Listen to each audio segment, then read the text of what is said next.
As a woman, if sex and good food is the only thing you bring to a man's table, then you have failed.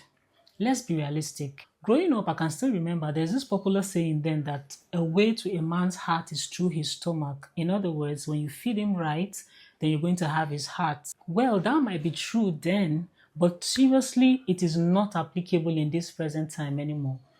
Good food is everywhere. If he has money in his pocket, he can go to anywhere and eat anything and be satisfied.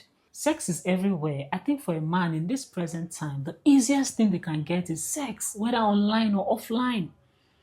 It is there. It has almost become like our culture. Money for hand, bag for grand. Money for hand, bag for grand. Like someone is not even in a relationship, but yet they knock on a steady.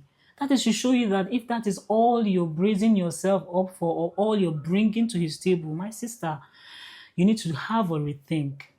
So, what is that thing that is going to give you an edge over every other thing that is out there? What is that one thing that would make him run back to you at the close of business? What is that thing that would make him tell his friends that, no, I want to go home and see my wife. I need to be at home after work. What is that thing? Because trust me, my dear, if it is just food alone and good sex, it no go work. It doesn't work anymore. I remember those days, if you grow up, they tell you go to school, get a degree and get a job, and then you are able to have a life. But I tell you these days, you would agree with me that a boy of 16-year-old who is able to build a website or is into tech can get a job that would even sustain him and make him have a livelihood, even without seeing the four walls of a university. Times have changed. And I assure you, even right now, parents do not even impose on their children anymore to tell them to read a particular course in school. They just allow them be. Of course, there are exceptions. In every rule, there are still parents who are very adamant and all of that. But times have changed. Generally speaking, a lot of parents nowadays will just allow their kids. Because with technology, you never can tell, right? Now, in the light of that, as a woman, I'm going to share with you 2 things that would help you level up, such that your husband is going to come back to you, or that man you're in a relationship with will always run back to you, regardless of what he sees or what he's exposed to. All right? The first thing is that you need to find something of your own. What is that one thing that God has put in your hands? What is that thing you have ability to do? What is that thing that comes to you so naturally that you can do seamlessly? Even when you close your eyes, you can do it. People are complaining, but to you, it's something that is so easy and simple. That is a gift. Discover your gift and build yourself. Develop your skills. Have something. If you have flair for business, go into business no matter how small. Start from small. If you even know how to talk like the way they talk, start a YouTube channel. It is never too saturated. The sky is wide enough for everybody. Start something. Whatever it is, if it's tailoring, if it's whatever it is, if you want to learn IT, go ahead. Have something apart from the normal, I get front, I get back. Because I get front, I get back nowadays, they work again. These days, anybody fit get front, get back, PBLD. And these same men will chase this woman, even when they know fully well that these things are not natural. But yet, they are moved by what they see.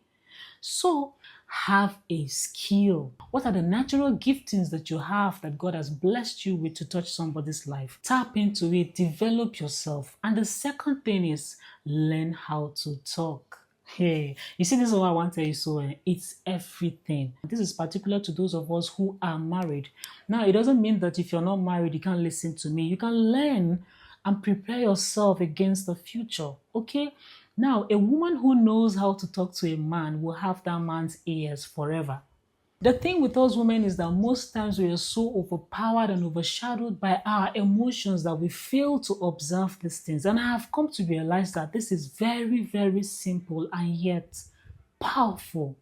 Learn how to talk. And when you want to learn how to talk, you have to consider 3 things. The first is your tone. Master your tone. It's not always what you say, but how you say it. Okay, I can just say, come here. Or I can say, come here. You know how it is. Someone is saying the same thing, but because of the tone, it is being interpreted differently.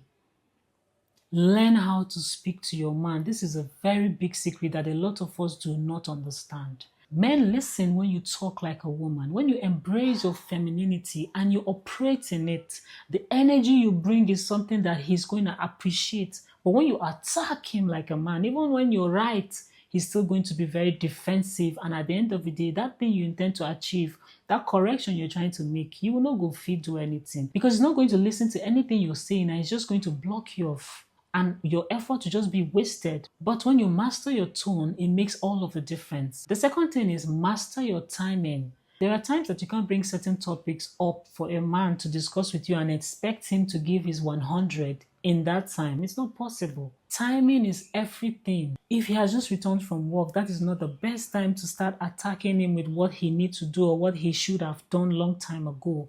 Give him some time. Let him rest.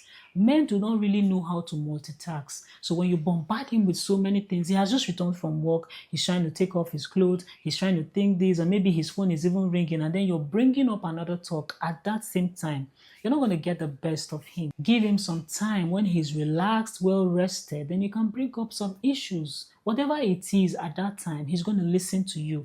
And it shows that you respect him. He is also going to see that as a sign of respect. Don't nag him. Don't nag. You know, all these nagging things, people have been nagging since time immemorial, and yet we don't achieve anything by nagging. Worst case, he will just stand up, pick his car key and leave the house, and you won't have him around, you won't see him, and you don't even know where he's going to. So which one would you rather have? Give him time. When he returns home, let him feel at home. Let him feel the peace. A home is not just a house. A house can be furnished and everything put in it, but if there is no peace in that house, then it's not a home. Not a home for the children and certainly not for the man. So let him feel at home. You are the home. I am telling you, you are the home. So make him feel at home, be his rest. And the third thing is that you have to master your tenderness. That femininity is something that is not always contradictory to a man. He embraces it because it kind of helps him, makes him feel peace, and makes him even love you more. So embrace your femininity. Tenderness doesn't mean that you're weak. In fact, it's even strength in disguise. As women, we lead by influence. You can influence that man to do anything you want him to do, whether good or bad. See in the Bible the way Delilah influenced Samson to lose his power. She didn't do that by shouting, all of those things, crazy things. No, she would rub his head, tell him sweet words, tell him how handsome he is, and then ask him, where is your strength? She kept asking and asking tenderly, of course, rubbing his head, telling him sweet words, kissing him, and doing all of the romantic things to him until he revealed the source of his strength. Trust me, if she was shouting and nagging at him, he would just be so defensive and she would never have been able to find out what the source of his strength is. Now, I know that that is not a woman using her power in a good way, but then that is to show you how powerful influence can be. Tenderness is the key. Tenderness is your strength. So use it wisely. Refine your responses. I get it sometimes you're just so tired, overwhelmed by the whole house chores, by the kids and everything, and you just want to snap. But then always remember that the power of life and death is in the tongue, literally. Okay, you can give him one response, just one response, and he will become suicidal. Or you can give him one response and he will find peace with you.